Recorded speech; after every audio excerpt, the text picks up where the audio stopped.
Chodesh Tov, Rabbi. I want to tell you something interesting, that we read this every day in the Shachrit and also in Mincha. Right? We read the Ketoret, about the Ketoret. What is the Ketoret? The incense, right? They used to burn in the Bet HaMikdash. This is very kadosh. It has a lot of segulot, it has a lot of power. But anyway, right, one of the things that we say there is, Rabban Shimon ben Gamliel Omer, Tzori eno ela shiraf hanotef me'atzei ketaf. Right? Everybody knows this. What does this mean? Right? The truth is, that the Zohar Kadosh says, when you read the Ketoret, you should know what this means, because otherwise, it doesn't really mean much for you. Just read it like a tuki, tu tu tu tu tu tu tu. You have to know what it means. You should learn. If you don't know what it means, you should learn it. Right? You have to know what these things mean. Because if you don't, right, the tikkun of the Ketoret is not really so good, just reading it, no knowledge. So let me tell you a little bit, right, about what it means. And that we cannot go through the whole thing now, right, but at least one thing, right, which is that, as we said, right, this Rabban Shimon ben Gamliel. So, what is he saying there, right? That one of the spices of the incense is the Tzori. That's what we call it, right? Tzori. Tzori, the tziporen, right? What is tziporen, by the way? Cloves. Cloves, it's spice, right? That we smell, and Motzi Shabbat sometimes we use it. Cloves. That's tziporen. What is Tzori? What is Tzori? What is that? Right? So it comes and tells you, Rabbi Shimon ben Gamliel, that there's a kind of a tree, right? Which is called ketaf. And there's a resin, that drips out from that tree, resin. It's like a liquid. And that's the tzori. That's what it is. That's a ketaf, right?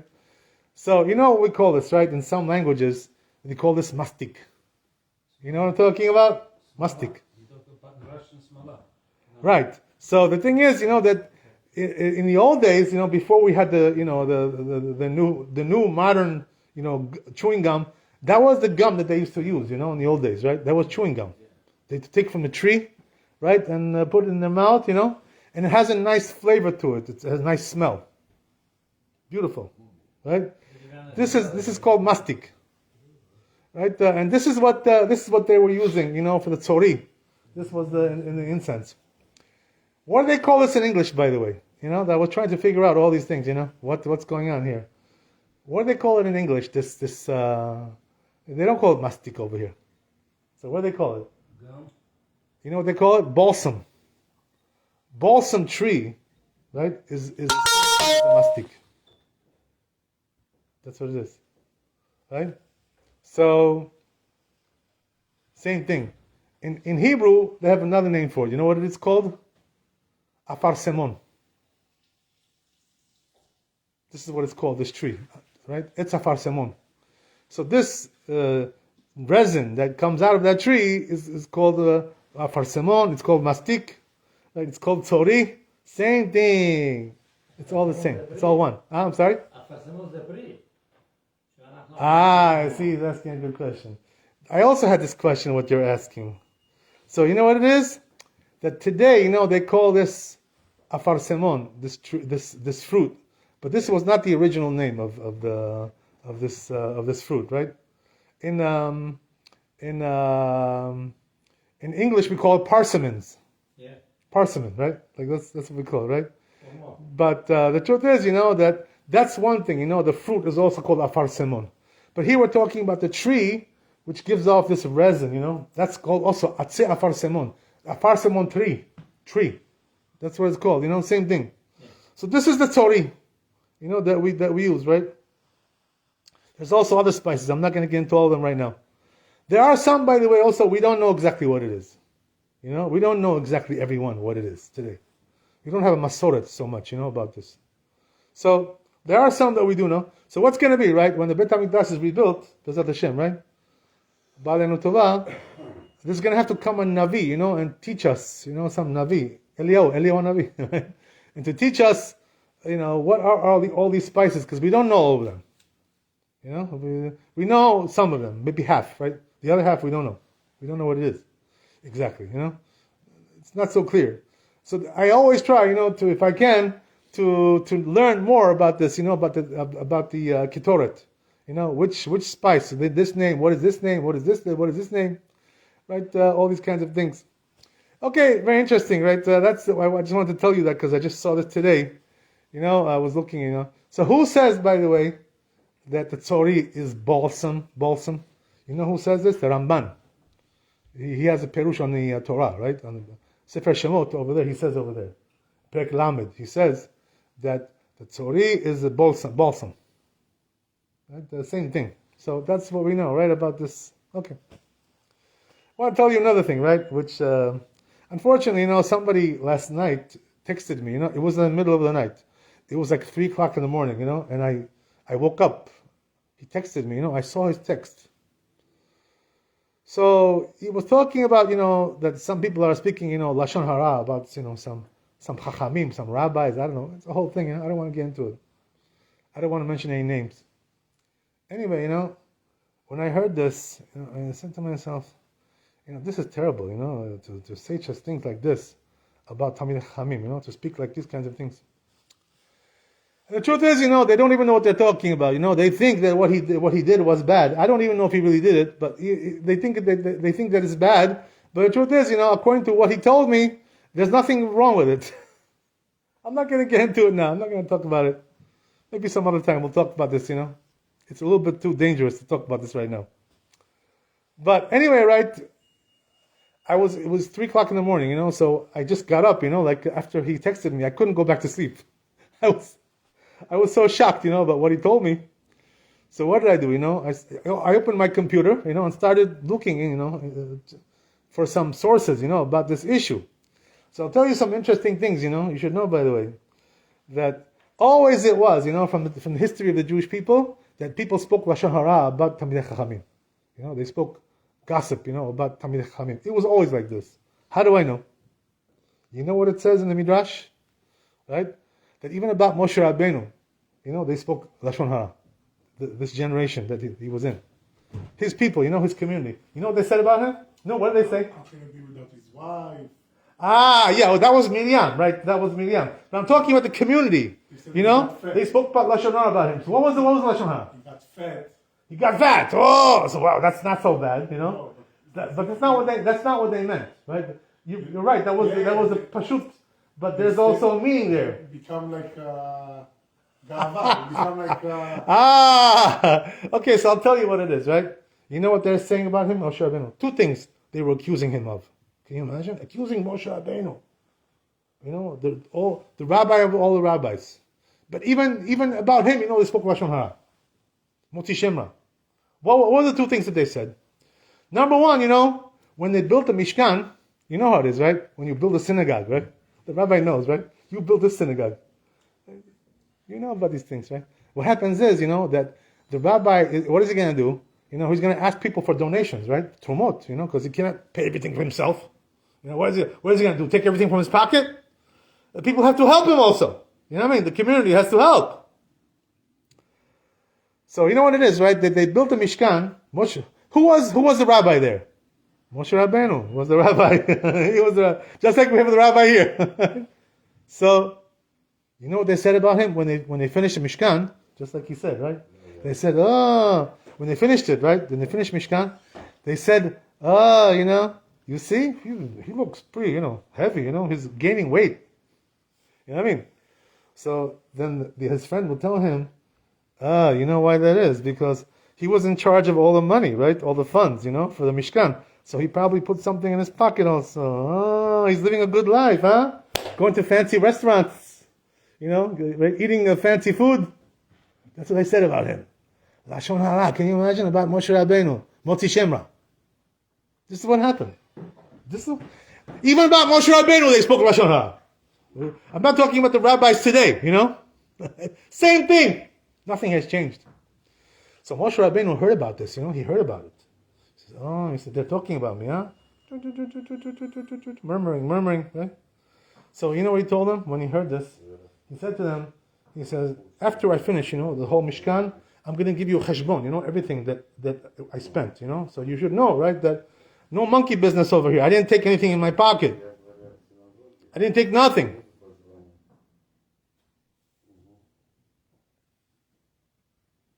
That's what he told him, So he gave him a cheshbon about everything. So there should be no suspicion, saying, oh, he got fat, oh, he's eating good. Oh, that's one thing they said about him. There's also another midrash. You know what it says? They also spoke another lashon hara about him. You know when this was? This was a different time. During the rebellion of Korach, right? We know about what happened with Korach, right? So right? The Korach took a lot of people with him. He was very charming. So he was able to convince everybody to come with him. In the end, he had everybody on his side. Dangerous guy, right? Dangerous. So you know what they were saying about Moshe Rabbeinu at that time? He said, you know what it is with this guy? Why does he want to be melech, And he wants to put us under him, We're going to, him and his brother are in charge, Aaron, and we're, little guys, right? Small fries. So he says, you know why he wants that? He says, because, he likes to do, take married women, and be with them, Can you imagine? They suspected him that he went with Eshet Ish, married woman. Can you imagine something like this, about Moshe Rabbeinu? They said lashon hara like this. Bah. Can you imagine something like this? Right? So I'll tell you another story, to tell you another one. Right? David HaMelech, we all know, right, what happened over there with Bathsheba, right?